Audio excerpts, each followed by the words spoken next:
Hi, it's Carlos from RC Advisor.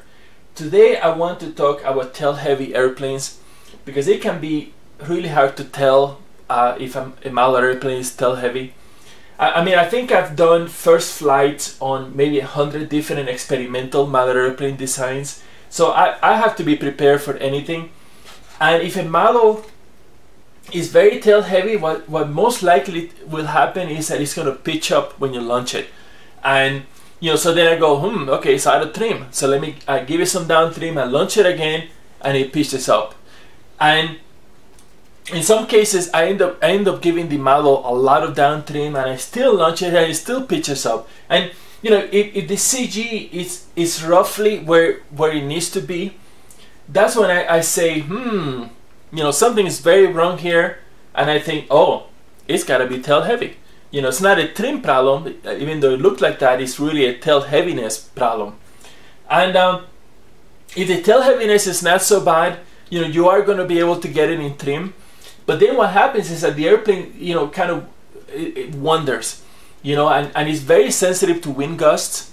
So the wind comes along and it kind of shifts it, and so it may look like it may not have enough roll stability. But what's really happening is that it's tail heavy because the whole airplane is just not real stable. Okay, so once you've concluded that it's tail heavy, what can you do? Well, the easiest thing to do is to move the battery forward, because the battery is easy to move and it's heavy. You can try and move the speed control, but beyond that, there's not a lot you can do that easily. Try moving the servos and the receiver. That's either not going to help you much or it's a lot of work. But you have to do something. You can't fly it if it's very tail heavy. It's just not going to be fun. If you have a choice between nose heavy and tail heavy, always make it nose heavy.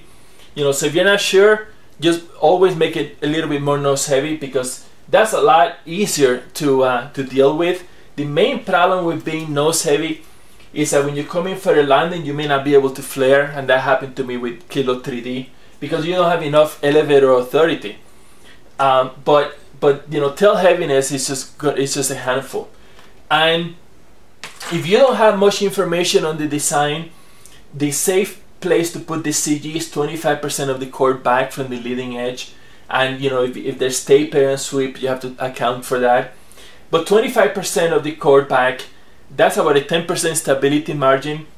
And for most airplanes, that's a good amount. Of course, if it's an unusual airfoil, this one has a step on the bottom, and it actually has a groove on top. This is an airfoil that I designed. This is a step vortex airfoil.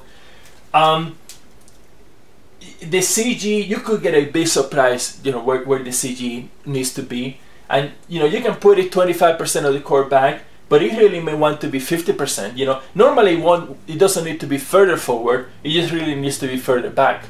So but 50, 60, who knows? And so the only way to find out is to test fly, be very careful, and good luck.